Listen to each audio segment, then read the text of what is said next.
Kopi Ranggayan Jomoyu Natanan Doa Numa saya Hikmah Juni.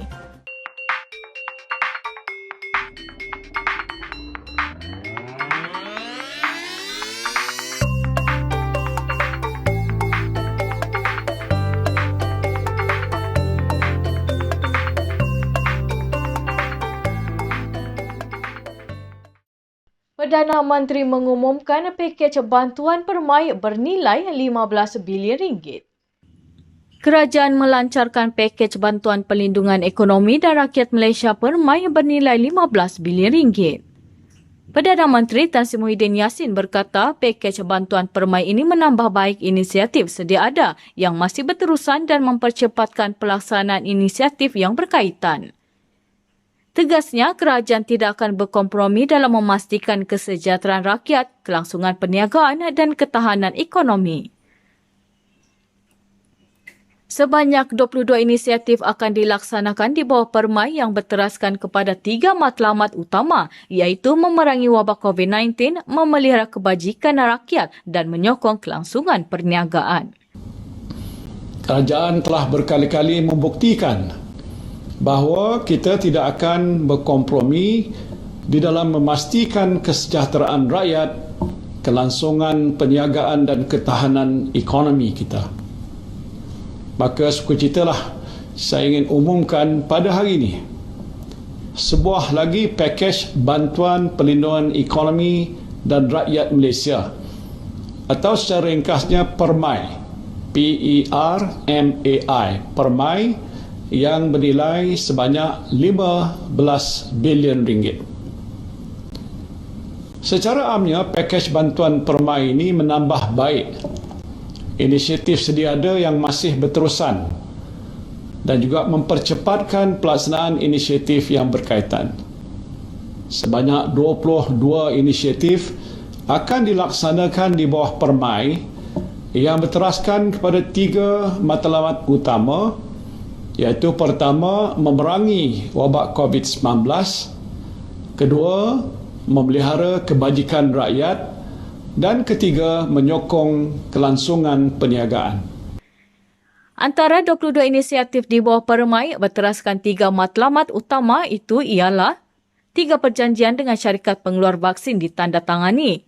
Bekalan vaksin pertama dijangka diterima penghujung Februari ini. Pemberian sekaligus RM500 kepada semua petugas barisan hadapan kesihatan. Kerajaan juga menambah lebih 3,500 petugas kesihatan yang akan bertugas hujung Januari ini dengan peruntukan tambahan RM150 juta. Hospital swasta bersetuju menerima dan merawat pesakit COVID-19 dan bukan COVID-19 bagi meringankan tekanan sistem kesihatan awam. RM100 juta diperuntukkan bagi tujuan itu. Moratorium termasuk lanjutan moratorium dan pengurangan ansuran pinjaman akan ditawarkan oleh bank-bank seperti yang diumumkan sebelum ini. Jabatan Kebajikan Masyarakat akan melaksanakan program bakul makanan bernilai RM100 bagi setiap isi rumah yang layak.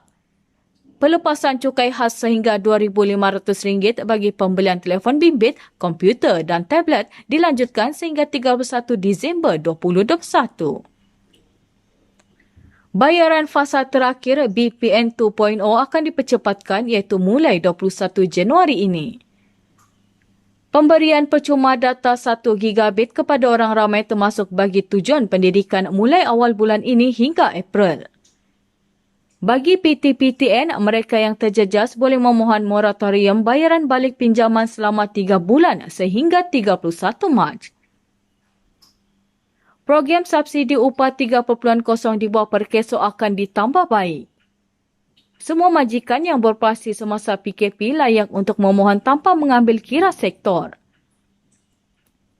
Bantuan sekaligus RM500 kepada pemandu pelancong, pemandu teksi serta pemandu bas sekolah, bas persiaran, kereta sewa dan e-hailing. Bilangan mangsa banjir di Sabah meningkat. Bilangan mangsa banjir di Sabah meningkat kepada 716 orang dari 11 daerah sehingga 4 petang tadi berbanding 407 orang dari 9 daerah yang ditempatkan di 8 pusat pemindahan sementara PPS 8 malam semalam. Berdasarkan kenyataan Sekretariat Jawatankuasa Pengurusan Bencana Negeri Sabah, 716 mangsa banjir itu terdiri daripada 208 keluarga yang dipindahkan ke 17 PPS. PPS berkenaan dibuka di 9 daerah iaitu Beaufort, Paitan, Kota Kinabalu, Putatan, Penampang, Kota Blud, Tuaran, Papar dan Tenem. Setakat ini, 225 kampung terjejas banjir di 11 daerah. Sehingga tengah hari semalam, sebanyak 25 jalan terjejas dan 10 kejadian tanah runtuh dilaporkan. Ketua Menteri, Datuk Seri Panglima Haji Jinor, menasihatkan penduduk agar mematuhi arahan yang dikeluarkan pihak berkuasa untuk mengelak kejadian tidak diingini. Ini termasuk berpindah ke pusat pemindahan sementara jika diarahkan berbuat demikian. Katanya, kerajaan negeri bersimpati dengan rakyat yang ditimpa bencana alam itu. Semalam, Haji Ji melawat mangsa banjir yang ditempatkan di pusat pemindahan sementara di Kompleks Sukan Penampang dan Dewan Masyarakat Likas. Beliau turut menyampaikan bantuan makanan kepada mangsa banjir. Ketua Menteri turut melawat Pusat Kawalan Operasi Bencana Tuaran di Dewan Seri Sulaman, Tuaran. Kerja mengorek pasir di sungai Kota Blud akan dilakukan bagi mengatasi masalah banjir.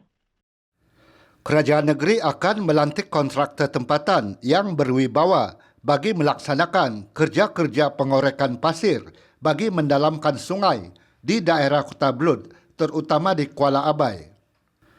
Ketua Menteri Datuk Seri Panglima Haji Jinor berkata, muara sungai yang cetek dilihat menjadi punca banjir sering berlaku di daerah itu.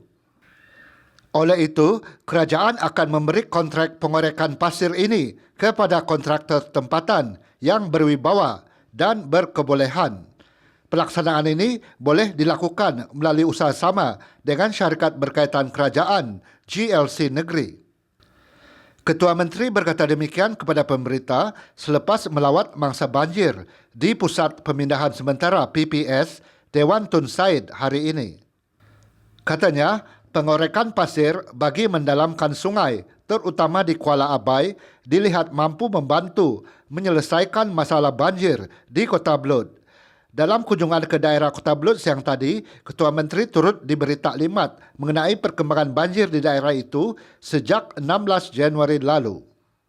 Setakat ini, 240 orang dari 38 kampung telah dipindahkan ke 5 PPS di Kota Blud, manakala seramai 102 orang daripada 30 keluarga ditempatkan di PPS Dewan Tun Said berikutan paras air semakin meningkat di kawasan rumah mereka. Dalam lawatan itu, Haji Ji turut menyampaikan bantuan barangan keperluan dan wang tunai kepada mangsa banjir. Haji Ji turut memberi jaminan kerajaan negeri akan turut melihat kaedah lain bagi mengatasi masalah banjir di Sabah. Menurutnya di Kota Blud, banjir jarang berlaku sebelum ini. Namun, sejak insiden gempa bumi di Gunung Kinabalu pada 2015, banjir sering berlaku di daerah berkenaan. Haji Ji turut menasihatkan masyarakat yang tinggal di kawasan tanah rendah yang berdepan risiko banjir agar mengambil langkah berjaga-jaga berikutan keadaan cuaca buruk ketika ini.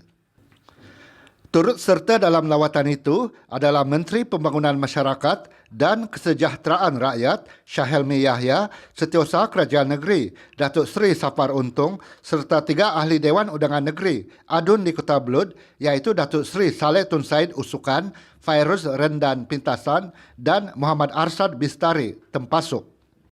Sebagai persiapan menghadapi banjir, Bilik Gerakan Bencana telah diaktifkan di daerah berisiko.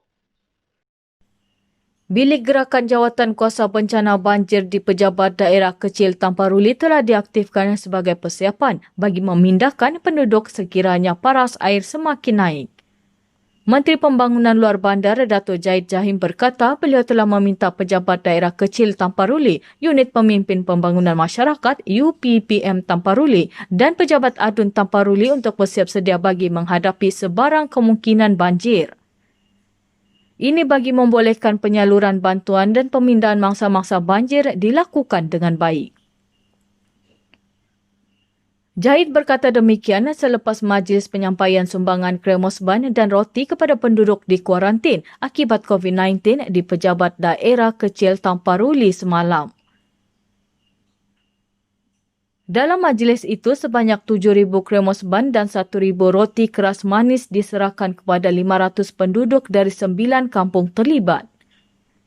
Jahid berkata pengaktifan bilik gerakan dengan serta-merta itu penting bagi menyampaikan maklumat mengenai mana-mana kawasan yang memerlukan bantuan seperti bot, pusat pemindahan, bantuan barangan keperluan dapur dan sebagainya. Menurutnya, buat masa ini 3 PPS yang dikenal pasti adalah di Masjid Kampung Bunga Tengilan, Dewan Tun Hamdan dan Dewan Sri Sulaman. Jika ada keperluan, PPS itu akan ditambah. Jahid yang juga ahli Dewan Undangan Negeri Adun Tamparuli berkata sejak semalam beliau telah memantau perkembangan terkini banjir di kawasan Tuaran khususnya di Tamparuli. Ini termasuk di Kampung Sungai Damit. Kita ke perkembangan situasi semasa COVID-19 di Sabah hari ini. Selepas mencatatkan penurunan selama 2 hari berturut-turut, kes positif baru COVID-19 di Sabah kembali meningkat dengan 432 kes dilaporkan hari ini berbanding 393 kes semalam menjadikan jumlah kumulatif kini 44,076 kes. Menteri Kerajaan Tempatan dan Perumahan Datuk Sri Masidi Manjun berkata 1 kes kematian direkodkan di Sabah hari ini iaitu di Kudat.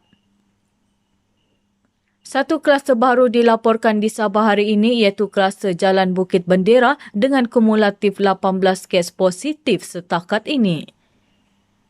Perintah Kawalan Pergerakan diperketatkan PKPD di Kampung Timbang Dayang, Kota Belud sejak 5 Januari lalu ditamatkan hari ini sebagaimana yang dijadualkan.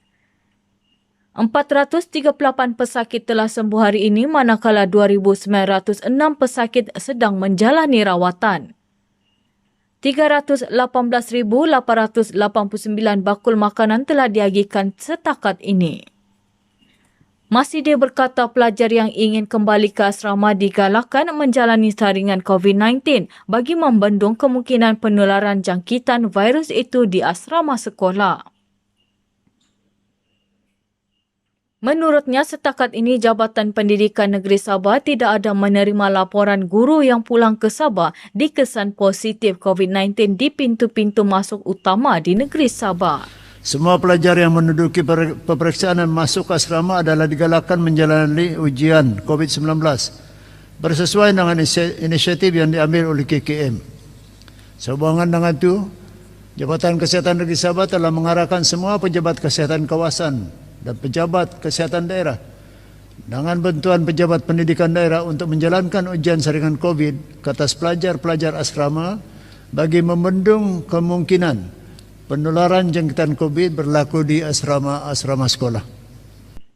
Kerajaan negeri turut memandang serius kes penghuni di pusat kuarantin di PKRC Stadium Likas yang meminum minuman alkohol.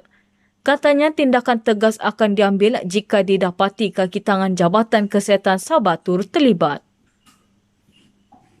Pihak PDRM tidak menolak kemungkinan bahan minuman keras tersebut dibawa sendiri atau dibantu oleh kaki tangan yang bertugas. Jabatan Kesihatan Negeri Sabah memandang serius terhadap perkara ini dan jika terdapat bukti bahawa kaki tangan jabatan turut terlibat, tindakan tata tertib boleh dikenakan selaras dengan peraturan pegawai awam iaitu Kelakuan dan Tata Tertib 1993. Pengurusan PKRC yang terlibat telah memulakan pemeriksaan mengejut ke atas beg pesakit yang dibawa masuk ke PKRC bagi mengelak perkara yang sama berulang. Polis Sabah menyiasat insiden sekumpulan individu minum minuman keras di pusat kuarantin dan rawatan COVID-19. Polis kontingen Sabah sedang menyiasat berhubung perbuatan individu meminum bir ketika ditempatkan di pusat kuarantin dan rawatan COVID-19 berisiko rendah PKRC di negeri ini. Pesuruhjaya Polis Sabah, Datuk Hazani Ghazali berkata, Pihaknya sudah menerima laporan dibuat oleh kaki tangan di pusat kuarantin berkenaan susulan video yang tular di media sosial semalam. Katanya, siasatan lanjut sedang dijalankan termasuk mengambil keterangan daripada kaki tangan di PKRC berkenaan.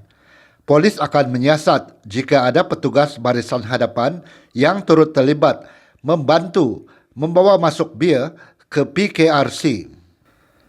Menurut Hazani, hasil siasatan awal, polis percaya minuman keras berkenaan dibawa oleh pesakit sendiri berikutan tiada pemeriksaan isi kandungan beg yang dibawa oleh pesakit.